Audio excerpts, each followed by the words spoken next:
Welcome to Keiser Voices, the story of success, brought to you by Keiser University Graduate School, here where the academic world meets personal triumph. Join us today as we dive into the captivating tales of success.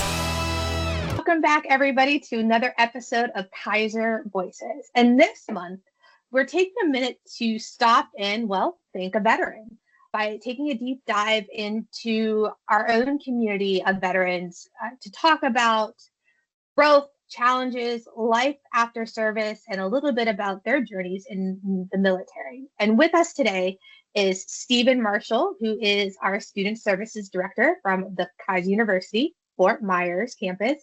Stephen, thank you for joining us, and more importantly, thank you for your service. Thank you for having me. I greatly appreciate it. So we really want to share your perspective, if you don't mind, on what it was like for you and that transition from military into life after. I know this is a conversation you and I have had on a few occasions, but we really want to kind of share that with our audience and hopefully also give a peace of mind to some of our military community. But before we start on that, can you share a little bit about your time in the military and what inspired you to serve in the first place? Sure.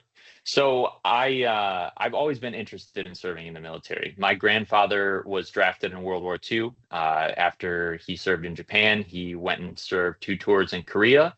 He did 1 more tour in Vietnam after that. So for me as a young child, the military was always something that I looked up to, especially having somebody like my grandfather who was very close to me in my life and I spent a lot of time with while my parents were working. And especially after 9/11, I was in 7th grade at the time. I remember that day very vividly, and I remember feeling compelled to answer a higher calling. Now, my path wasn't perfectly linear. I graduated high school. I tried college a few times. I was actually dismissed from 2 colleges because my GPA was 0. And then I thought, okay, this is an expensive mistake. And so I decided to enlist in the Army in 2010 as a combat engineer. That is the best decision I think I've ever made in my entire life because I wouldn't be half the person I am without that experience. And I'm eager to share more about that as we move along in this. How long were you enlisted? I was in for 3 years and 4 months. So I did 4 months of OSA training, which is essentially basic training and job training combined at Fort Leonard Wood, Missouri. And then I spent 1 year in Afghanistan and 2 years in Germany. Looking back on that time, what would you say would be like those major lessons or key takeaways from your service that you made sure that came with you into civilian life? There's several, and I would say there were several that I felt almost immediately, such as discipline, maturity, camaraderie, which was something I was always familiar with. I grew up playing hockey, and I spent a lot of time on teams when I was younger, but this was almost a different bond and a different connection that I built with people. And from the longer term perspective, now that I've been an adult and that I've had to balance a lot of different things like going to school full time, working full time, really the drive, the grit that I got from the military, especially in the role that I was in a sapper company, I put everything in the context of that. So if I'm facing an obstacle, if I'm facing adversity, I think about the types of adversity I faced in the military and how I was able to overcome those. And just really remind myself that nothing is insurmountable, regardless of the context. So those are the biggest things that I take away from it, in addition to a consistent improvement mindset. So I'm always thinking about how I can get better. I'm never wanting to be complacent. I'm never wanting to stagnate. And I can thank the military for that. What would you say was your biggest challenge going from service to civilian life? So as we've discussed before, and I talked about on another Veteran Voices opportunity that was afforded to me through Keiser, was multifaceted. So I would say there were several things. One of them being the reluctance to ask for help. Another one kind of not allowing myself to feel and process all the emotions and the experiences that I had from my time being deployed. And those things manifested in addiction. And as I shared previously, I struggled with addiction for the entirety of my time after leaving the military, until my life had become unmanageable. So that was the biggest challenge, but it wasn't just in the context of facing an addiction or something like that. It was processing things, moving on, allowing myself to face those emotions and face those things, but also giving myself the grace and I, I guess allowing myself to heal. Um, that was the biggest challenge, and reminding myself that I deserved the help that I was seeking, because that's one thing a lot of veterans, myself and my friends included, struggle with, is that we don't think that we've done enough to utilize or access the resources that are afforded to us. And it took me 12 years to get that message through to myself.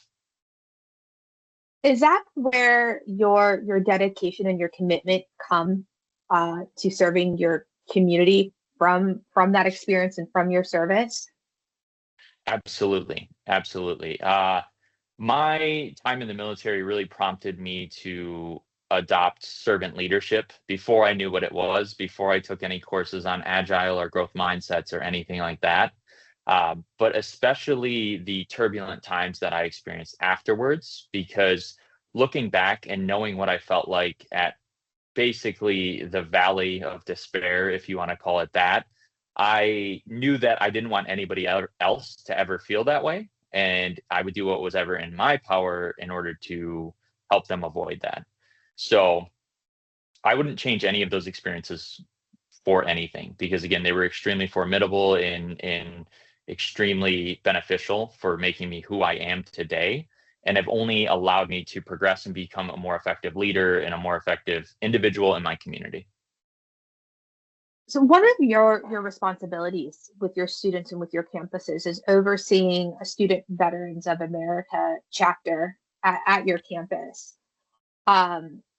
With that in mind, how important is that organization to the community on the campus, staff, faculty, students, and even just the general community around Fort Myers? To me, it's extremely important, and I'm honestly honored to start spearheading this and getting this up and running and getting this moving again. Because while it did exist, I don't believe it was as active as it could have been. And I'm very eager to undertake that. Now, as far as the importance goes, Keiser is an institution that serves a lot of veteran students. We have a lot of veteran connections outside of that, whether it's faculty, staff, family members, things of that nature. And so I think it is important that we have that outward facing presence and an internal support system at the same time. I think there are some students and maybe some staff members, while they can connect with people, it's maybe better veteran to veteran. And that's not to exclude anybody, but that's just, there's a different type of understanding there. And my long-term vision is that SVA can kind of facilitate that and maybe help our students who are struggling and celebrate our students who are succeeding. So bringing that on campus is very important to me, and giving students the opportunity who are veterans. I think there's a lot of misconceptions out there about veterans. And for example, that they're only maybe coming to school to utilize their benefits or this or that. Mm-hmm. There's a variety of things that are thought about veterans. And I think through SVA, we can change that narrative and help propel them to where they want to go. Well, that's amazing. And it's fantastic that like you have this opportunity now where you've made mistakes, you've learned the hard way, you've made good choices, bad choices, but you have this opportunity to help guide those that are maybe going through the same struggles that you went through. And not everybody has the access to a mentor, if you will, to help guide them. I mean, you mentioned that yourself, that, you were figuring it out by yourself for a while. So, having you over one of these chapters, I think it just makes sense. If there was a piece of advice that you could share with somebody who's about to leave the military, what would it be and why? So I can't give them perfect advice for their current context. And when I got out, it was 2013 and things were quite a bit different. But the overarching theme that I would leave them with, not just leaving the military, but in life in general, is that there's no shame in reaching out and asking for help. That is something that we preach to our students on a daily basis. That is something I tell my friends. That is something my friends tell me, because often I'm bad at taking my own advice. But it actually takes a lot of courage to know when you need some support. And so the best advice I could give to any of our transitioning veterans or anybody who's getting out, or those who have been out for a while and they're not sure of their path, talk to somebody, reach out. You can find me on LinkedIn. You can find me at Keiser Fort Myers. There are people out there who have experienced something similar. While it's not directly what you're going through necessarily, there are people who have your best interest at stake who want to help you. And there's no shame in asking for that guidance. That's the strongest piece of advice I could give. Thank you so much, Stephen, for sharing your journey, for your service, just for the general inspiration that you're able to provide to military members, transitioning dependents that might also be watching, a loved one go through a similar situation. So we really appreciate you taking the time to talk to us as we celebrate veterans this month. Absolutely. And like I said, it's an honor to be here. It's an honor to serve with you guys in this institution. And if there's anything that I can do to help anybody at whatever campus it is, I'm here. I'm easy to find. And if you guys have enjoyed this episode, please be sure to like, share, subscribe, and follow, and we'll catch you on the next one. Thank you for journeying with us today on Keiser Voices, the story of success. As we close this chapter, remember, every story has its next page.